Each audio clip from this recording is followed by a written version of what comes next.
Andre, I want to talk more about ADHD in the workplace because, our podcast, Beats Working, is dedicated to redeeming work, making, the workplace better for everyone, right? Yeah. So let's talk first about what's your best advice to employers who may have ADHD employees. And I guess before we get to that, should you tell your boss if you've been diagnosed with ADHD? Is that something you recommend, or does it just depend on the relationship that you have with your boss? That is very, very tough for me to answer because I've only had one real job, and I've been on my own since 2007.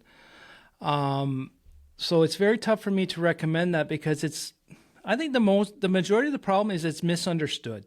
Yeah. Everyone goes on TikTok and they become the experts on it. And there's still a lot of misunderstanding that can come into. A lot of people still think you're just lazy, you don't want to try. So it's very tough. Depends on if you're in a corporate world or a small company.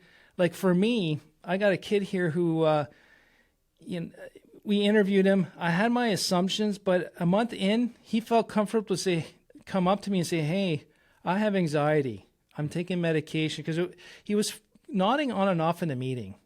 And it wasn't it didn't make sense that I didn't think that was the kid. So I pulled him aside and said, "Hey, this was happening and it kind of looks bad." And he came to me a few days later and said, "You know what?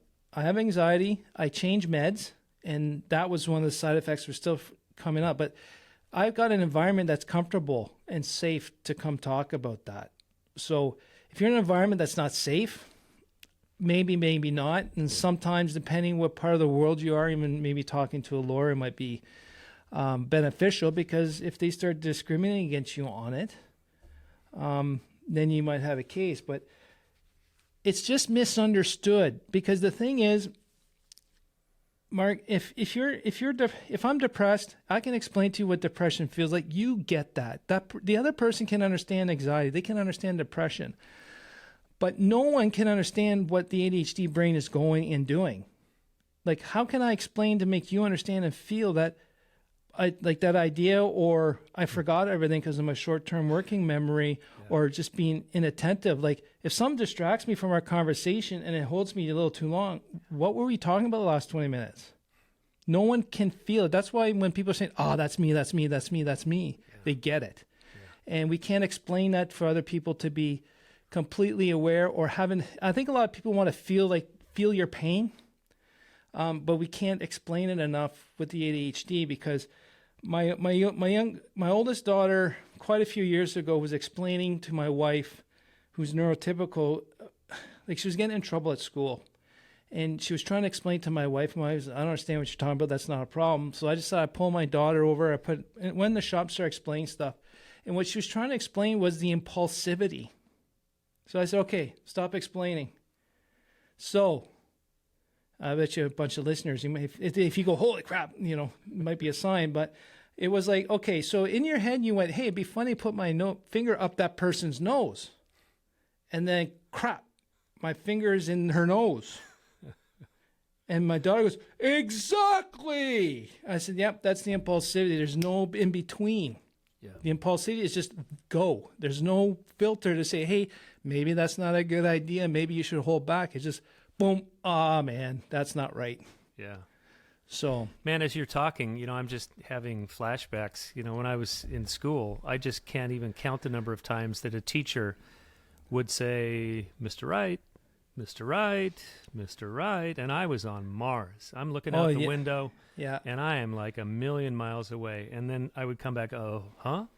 Are you with us?" And I was like, oh, sorry. And what's so sad about all this stuff, Andre, is that when these behaviors exhibit, when people notice these behaviors, there's almost always a judgment. If I'm talking to you and you don't pay attention to me, I translate that to mean you're disrespecting me, and you don't care about what I'm saying. When that's how we were raised, right? Right. So all of these behaviors usually have some sort of judgment. If our wife's talking to us, husband, spouse, whatever, and then half a minute in, what was it? What were you saying? They're like, "This is important. Why aren't you listening to me?" And I'm like, it really puts us back on our heels. And I think it must have been a really freeing thing for you to finally understand that this is a medical diagnosis, and it's how your brain works. And it's neurological. It's Yeah. not like it's broken. It's just the way it's wiring. Yeah. It's just the wiring. I feel like we just need to just get that message out, and thank God you're doing your podcast, but get that message out that before we jump to judgment, maybe take a step back. Don't get me started on that. Just take a step back like you did with your worker, your employee. Yeah. Instead of just judging him, hey, man, you said, hey, I noticed this. What's going on? Mm-hmm. And it led you down a really positive path.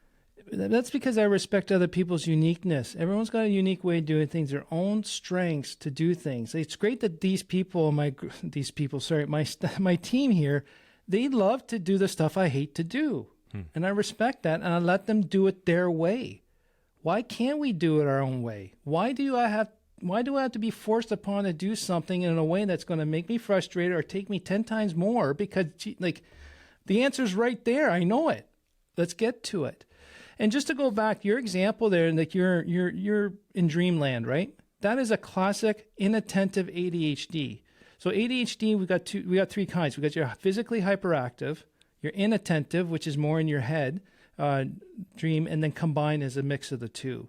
So what you have there, that's a classic example, which I think a lot of people will be like, oh my God, that is me. And because you're gone. It's not that you're not doing anything. You're in your own world. You're thinking, you're figuring something out. And it's usually a pretty cool place. Right. Because where you are right now is boring as hell. Right? So why are you being the smart ass kid, or why are you being the bad kid for not paying attention when me as the teacher is making a boring environment for them? Right? Or the employer or a presenter. Yeah. Right? So to go back to the work about what the employer can do with the ADHD, for me, I've been a big advocate. I've been fighting this since I was a kid. Let people be who they are. And what I like to do is to find out how people tick. What makes you tick? What makes you happy? What ticks you off? And why does it tick you off? So I use different assessments here so I understand what their abilities are, how they solve problems, why they solve problems, and what they prefer to spend their time on. And we try to work with that. And like for me, I don't like following a set path, or like bureaucracies drive me nuts. You give me a list of 20 or a procedure of 20 steps, I'm probably going to do it in 6 or 8 because probably a bunch of them are a waste of time. But if I go do that with my team, I keep changing the way we're going to do things. And they don't like that. Once we've set a path, leave me alone. Yeah. And I've learned that. So I stay out. Once they got an idea where they're going to go, I'm out until they hit a road or they hit a wall that they can't figure out to go around. Yeah. Now I jump in. They got a new path. They're happy. I leave. And everyone understands each other's role. Wow. And that's where, if you can understand how your ADHD employee works, where they're going to be able to keep their attention and their interest, feed that. What are their abilities? Filling out mundane paperwork is not a preferred brain thing.